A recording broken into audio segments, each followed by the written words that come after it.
SGS Chronicles, Episode 4 The Finding of Sam Holbert by Tyrone G Sawyer, c. He who findeth his life shall lose it, and he who loseth his life for my sake shall find it. Matthew 10:39, King James Bible. Elizabeth finds true love. Elizabeth's visit to Bimini turned out to be better than anything she expected, even in her wildest dreams. It also turned out to be a cautionary tale. She stayed with her grandparents, Sonny and Rosetta Roller, at their home in Porgy Bay. She spent time getting reacquainted with her cousins. She met her mum's childhood friend, Bessie Ellis, as she walked down the road one day.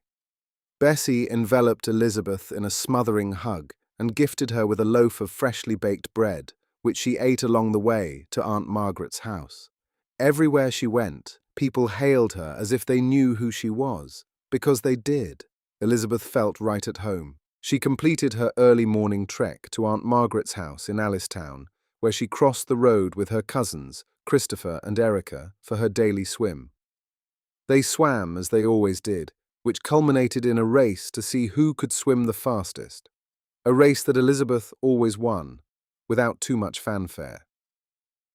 To her chagrin, there was one person who swam faster than she, Christopher's school friend, Andrew Holbert, who was spending Easter holiday in Bimini as his guest. That was how they met. Andrew was almost apologetic and self-deprecating in victory. But Elizabeth saw straight through that facade. At his inner core, Andrew was a highly competitive person. Elizabeth found that trait to be both attractive and intriguing. Soon, she would clearly see that she was not the only one who he bested in competition. A few days later, Andrew put on a very talented display at the baseball park. He executed a rope-like, blazingly accurate throw from right field to third base to cut down a player from the opposing team who heedlessly attempted to turn a double into a triple. And then he batted in the winning runs to secure the victory for his team. Andrew had nowhere to hide after his outstanding feats. Everybody praised him, players and spectators alike, which did not prevent him from attempting to deflect with a quiet, modest smile. Elizabeth found it amusing. If she were being totally honest with herself, she would have acknowledged the slight shift that she felt in her chest when she thought about her cousin Christopher's quiet, reserved house guest, Andrew Holbert. But thankfully, she had no time for distraction. She was too busy trying to figure out how to deal with Robert Albury when she got back to Harbor Island. She was also relieved to find out that Andrew was in a serious relationship with a woman in Nassau. He, too, apparently had no time for romantic distractions, although she detected a sly streak in him, and there was something else, something important. Her woman's intuition told her that her cousin, Erica, had fallen hard for Andrew, which became more apparent the more she tried to hide it.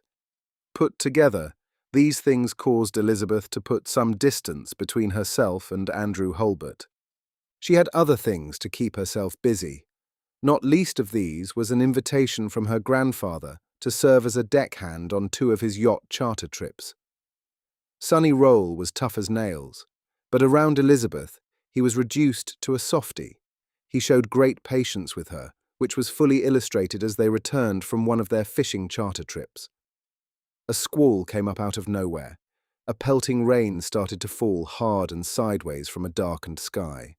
They were about 20 miles from Bimini, about 4 miles due west of the Great Isaac Lighthouse. Sonny's charter guests were quite pleased with themselves. They had reeled in a mammoth blue marlin, a few mahi-mahi, and a few blackfin tuna. To ensure their safety, Sonny asked them to go inside the main cabin.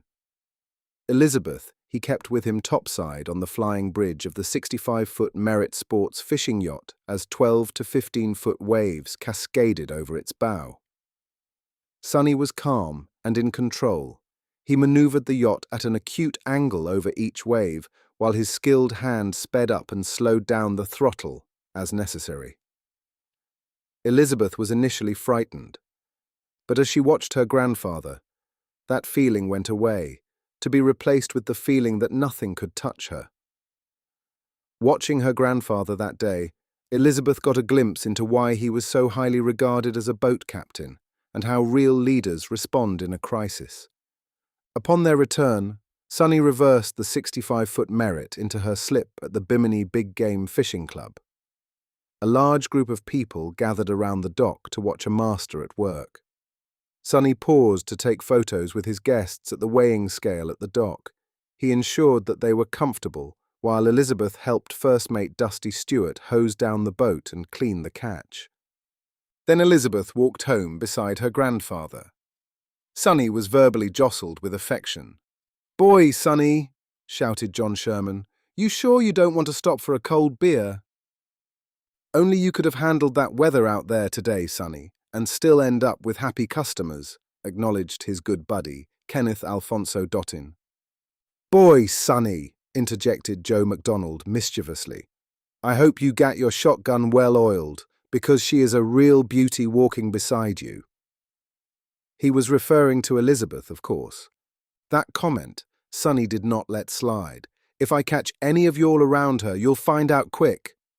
Laughter erupted through the crowd. Throwing jeers was a unique way for Bahamians to express affection and high regard. Elizabeth was enamored by how well loved her grandfather was in his hometown. Before long, 3 weeks had passed, and it was time for Elizabeth to depart Bimini for her return trip to Harbor Island. She was conflicted because she was really enjoying her stay in Bimini. But she had to get back. Her students needed their teacher. As she considered her experience over the last 3 weeks, Elizabeth felt herself grow in directions that she had never felt before. Her family planned a going-away party for her at her Aunt Margaret's house. Elizabeth went outside on the patio during the party to catch some fresh air, when Andrew Holbert joined her. She and Andrew shared some secret thoughts with each other, thoughts and feelings, deeply felt and until then hidden. They decided to slip away and take a walk down the beach, where they shared themselves with each other, totally dismissing, totally disregarding all the things they both knew would have helped them to preserve their virginity, would have prevented them from giving themselves to each other so fully and so completely. In the aftermath, Elizabeth felt no shame. She felt no regret, only destruction when Andrew came by very early the next morning to Grammy Rosetta's house to propose marriage to her. She was distraught because she felt he only proposed out of a sense of obligation, not out of love. Although it was not true, Andrew's clumsy response was driven by his deep love for Elizabeth and by a deep sense of obligation to her. It was the only way that he knew. He was trying to do the right thing. Could not obligation and love reside side by side, he wondered. Elizabeth finally understood. She finally realized through the haze of her doubt and fear that he was being sincere, that it was not just his hormones talking. She forgave him. She trusted him. She did not want to reduce what they just did into a cliché, whereby he ended up marrying the first woman he had sex with, even if it meant denying herself the thing she wanted most. She loved Andrew, more than she had ever loved anyone before or ever could again.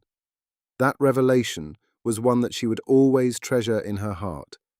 She could not allow Andrew to blow up his relationship with his girlfriend in Nassau, not impulsively. Instead, she insisted that he take time to think clearly about what he really wanted to do. She insisted that he maintain his plan to go to London to study law. Elizabeth told Andrew that if they were meant for each other, God would make provision for them to find their way back to each other. Andrew was so distraught, beyond words. He believed that Elizabeth was the one for him, but there was nothing he could do to convince her to change her mind. That knowledge saddened him. Meanwhile, Andrew's early morning trip to see Elizabeth had another unintended impact. It alerted Erica that something had happened between them. So she confronted Elizabeth, sharing the feelings that she had kept so deeply hidden, to no avail. Elizabeth did not have the time or the inclination to engage her. She suggested that Erica share her feelings with Andrew, which she had not done. Erica never forgave her. Later that morning, Elizabeth and Andrew said goodbye to each other after their Bimini to Nassau flight landed at the Chalk's airline terminal on Paradise Island. Elizabeth walked away with her head held high. Neither of them knew that they would be forever joined by the new life that she carried in her womb. The Finding of Sam Holbert is available at Amazon.com in paperback, Kindle, and hardcover.